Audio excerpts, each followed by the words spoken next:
Hello and welcome to managingwithmoney.com. We are going to talk about food banks in this module. Remember to have a pen and paper handy and take as many notes as you like. You can also rewind the video and watch again at any time. There will be a short quiz at the end of the video. Then we will mark your answers. Once you have completed this course, we will be awarding you a certificate of achievement. We have found there are similarities about asking for help from a food bank, in the same way as asking for help with debt. Graham Brewis, one of the partners of managingwithmoney.com, volunteers with the Newcastle upon Tyne Food Bank. Graham has first-hand experience of how food banks work. His experience show that the majority of people, once they overcome their initial anxieties about their first visit, people generally enjoy coming along. It's an opportunity to meet new people in similar situations. Food banks also have a real sense of community. This can be very reassuring. As with debt problems, a lot of people do not know that this type of crisis help is available, or where to go to get the help. A lot of people feel as if they do ask for help, they are admitting to themselves they have failed themselves, and in many cases their families, by not providing the basics such as food. They may feel ashamed about asking for help. However, there are a lot of people using food banks. This is due to many reasons and a lot of cases that are totally unforeseen. For example, the introduction of universal credit, changes in the amount of benefits being received, redundancies, companies closing down because of the financial climate, family problems such as divorce, becoming homeless and not having a fixed address. Graham has one particular case where a family where both parents are working on 0-hour contracts. This meant some weeks not enough hours were available for work, and this created difficulties in providing enough food for their children and themselves.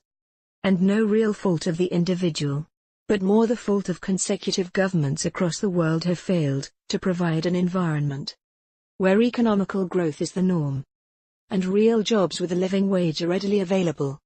So how do you find a food bank? Probably the quickest way is to Google food banks. Include your local area in the search, for example Food Bank Newcastle.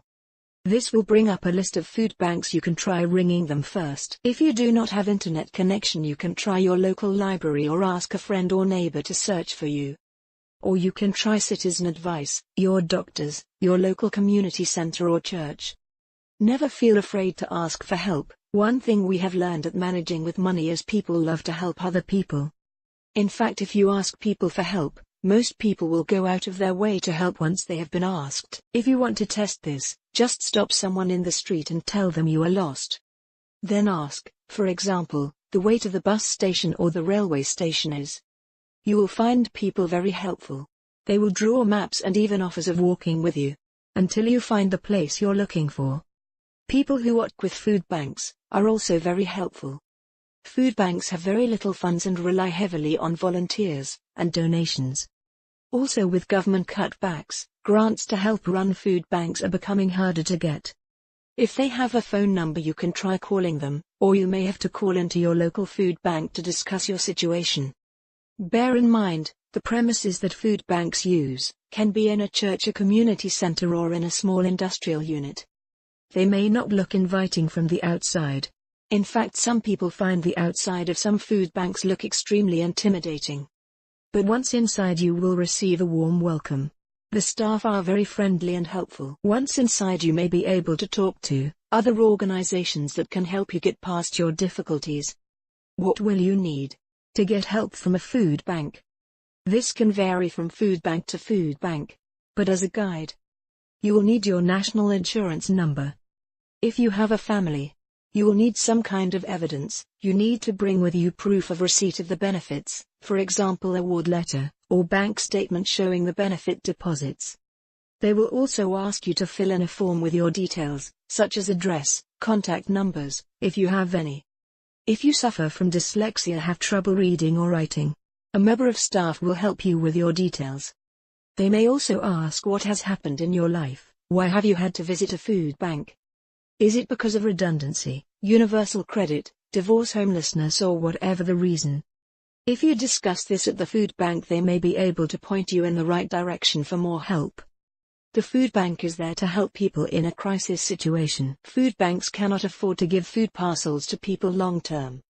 So different food banks may have different guidelines of the number of food parcels or visits you can make.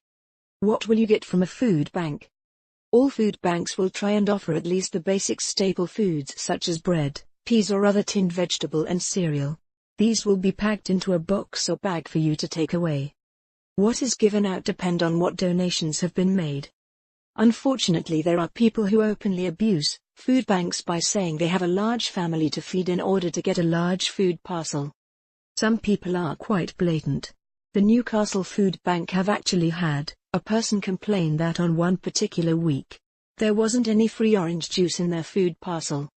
Another person had been using the food bank for 18 months non-stop. This person had started to take the crisis service complete for granted. This is not why food banks were set up. And as the number of people is on the increase, it's unfair to other people in need. Here is a short video to show you what the Newcastle Food Bank is like on the inside. We would like to thank the Evening Chronicle for sharing this video on their website. We're open on a Tuesday and a Wednesday, and we're hoping to be able to put a third day in the new year. And we literally open at 10 o'clock. And we close at 4. Everybody who comes in here is given a food parcel. That's approximately 3 days worth of food. Some people who come in don't have electricity at home, and some of them haven't eaten for 2 or 3 days, so it's a very, very important part of their week. Also, we can help them with debt problems. If they have any problems whatsoever, there's an awful lot of people now waiting for universal credit, which I'm sure everybody is aware of. And if they have problems, we can ring up or we can get people to help them. A lot of people as well, when they need to apply for certain disabilities or anything like that, come in and we can help. There's a lot of people volunteer, which is fantastic. We've just had Newcastle Building Society today. We've also had some of the hierarchy of Newcastle United, so everybody helps. In the main, it's just to try and think what sort of products would you like, because not everybody has a freezer here. Some have fridges, not everybody has a microwave, so things like, we've got a lot of pasta, we probably don't need, well, we need pasta but not too much, but certainly, things that will just help somebody get over 3 days. So where is the food coming from? Food banks depend on donations of food from the general public. Also retailers such as Tesco, Morrisons and Greggs, and basically any retailer that has a surplus of food. In Newcastle, the food bank have various points around the city where the general public can donate food. A good example is outside St James Park football ground on match days. This is a very successful collection point, and it shows the general public's attitude of wanting to help people in crisis. If you are a company or organization, or a retail outlet, you may have surplus or redundant stock you could donate. If you are a school or university or college, you may want to organize a collection point. You can contact your local food bank and tell them you want to help. Some food banks have set days where they cook hot food and set up a canteen for people in need. It may be you could help in the kitchen or even help make the meals or donate fresh home-baked food. Here at Managing with Money, we hope you never find yourself needing to use a food bank. But we hope this information will be of help. If you or any of your friends or family ever need it, please see below and answer the questions. Once you have completed the Managing with Money course, a certificate of achievement will be issued to you.